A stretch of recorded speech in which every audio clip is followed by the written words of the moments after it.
This is obviously an open and shut case right from the beginning with all of the witnesses and the physical evidence. And I don't think it probably could have been handled in any better fashion than it really was. Reporter Ted Chirac first recorded the complaints of the owners of the gun shop where Sirhan bought his ammunition, Ben and Donna Herrick. I gave a statement to the FBI and the Los Angeles Police Department that Sirhan and two others had been in here about 6 weeks before. So they asked for some .357 armor-piercing tank ammo. We didn't have it for sale. That's right. And they didn't even want her to testify because she wouldn't change her story. Their former clerk, Larry Arnott, who actually made the sale, was impeached when he testified that Sirhan was with two other men. Like the Arnott testimony, asking him if he sold the ammunition, and he said yes, and then they said he failed a lie detector test, and they have him identify the sales slip. And the sales slip definitely proves the fact that he was telling the truth, and they say the lie detector says he said he was telling a lie and then throwing him off the witness stand, you know, like it just discredited the man's testimony and made a fool out of him. And for no reason, because he was a prosecution witness to begin with. And it was the prosecution that did it to him, you know, and I don't like the smell of it.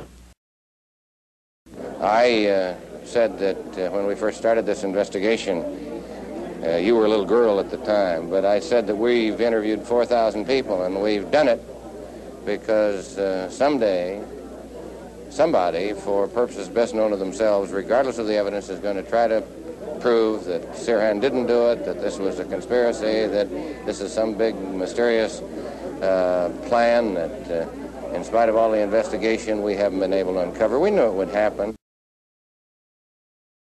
I was very unhappy with my encounter with the police department when I went down to the administration building.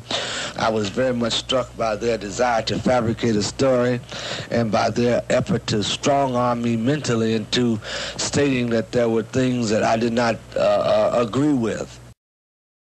Some people who are interested in undermining confidence in the government of the United States, subversive people, will say this is some kind of a plot and so forth. And we anticipated all of this in advance.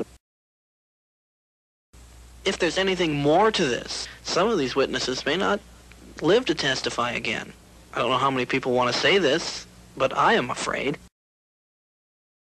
But when there are witnesses that said Sirhan never got behind Senator Kennedy, and then there are medical reports saying he was shot from behind, isn't that a significant discrepancy? Well, as I say, you apparently want all the witnesses, or would prefer to have all the witnesses sound like they'd memorize their testimony. I wouldn't.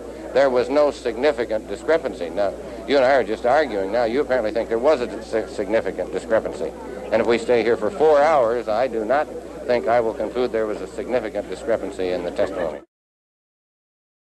They wrote me a very, very long and terrible letter that my son's going to be killed in the street one day, and they threatened, a real threatened letter, you know, which I give over to the FBI.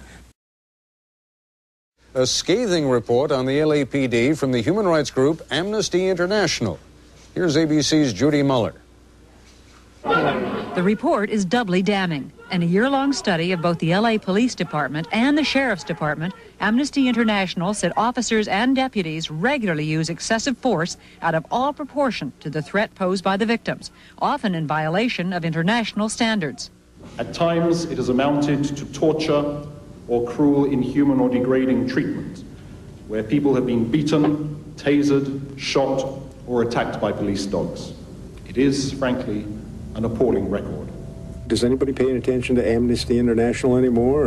You know, these are a bunch of do-gooders and liberals. They came in, we cooperated with them fully, but that doesn't make it. We knew what the report was going to say. The sheriff knew what the report was going to say.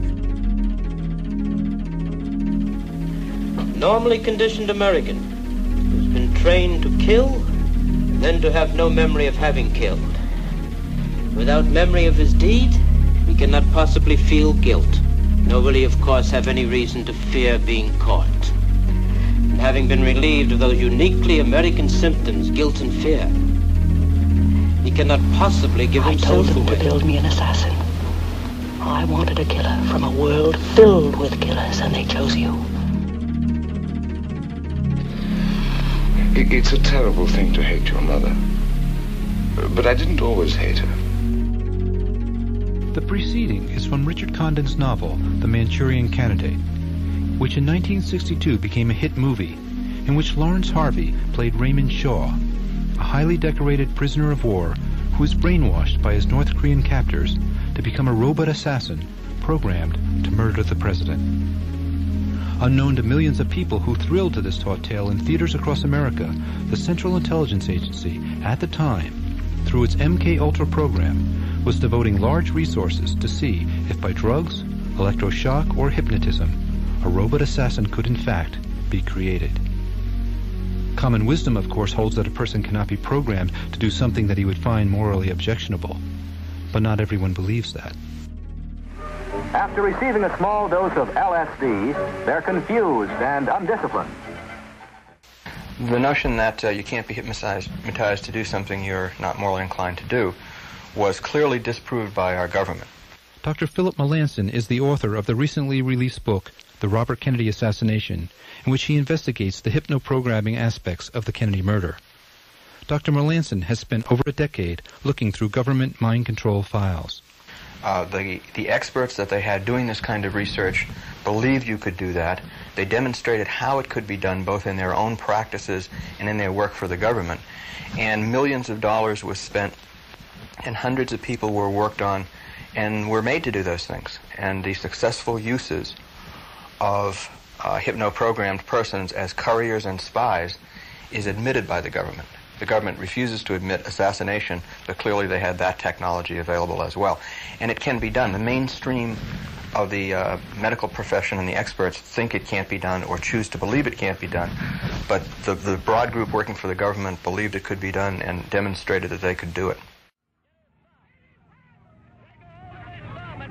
From the moment Sirhan was caught with the smoking gun to this day as he serves a life sentence in a California prison, Sirhan claims to have no memory of killing Bobby Kennedy.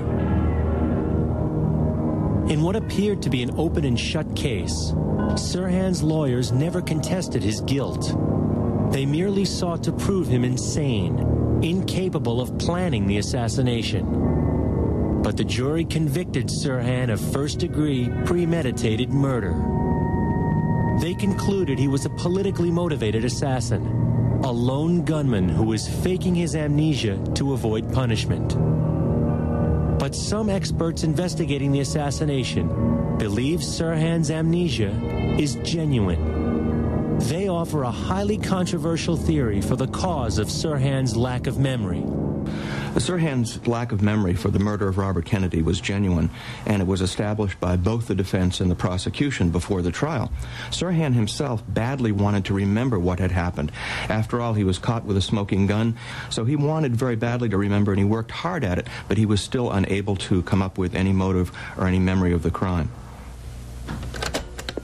Sirhan remembers the events just prior to the shooting and just after his capture, but claims to have a lapse in memory during the actual shooting. Do you remember drinking coffee? I remember being around the coffee. You don't remember anything at all after that? What do you remember when you got back and after you've had some coffee? I was choking like a son of a bitch. Choking? I was choking. Choking on what? They grabbed my throat. Oh, you mean after the shooting? Yeah. I see. Psychiatrists for both the defense and prosecution testified that Sirhan did have amnesia for the assassination. But to this day, no psychiatrist has found any evidence of psychosis in Sirhan, which scientists consider another possible cause of amnesia. Melanson became convinced that Sirhan's lack of memory is the result of being hypnotized and programmed to kill. After 15 years of analyzing the evidence and interviewing experts and witnesses, the only logical conclusion in this case, from my mind, is that Sirhan was a programmed assassin, programmed to show up shooting at Robert Kennedy, and programmed not to remember. Is the programmed assassination theory merely the plot of a Hollywood movie? Or is it really possible to hypnotize someone to kill?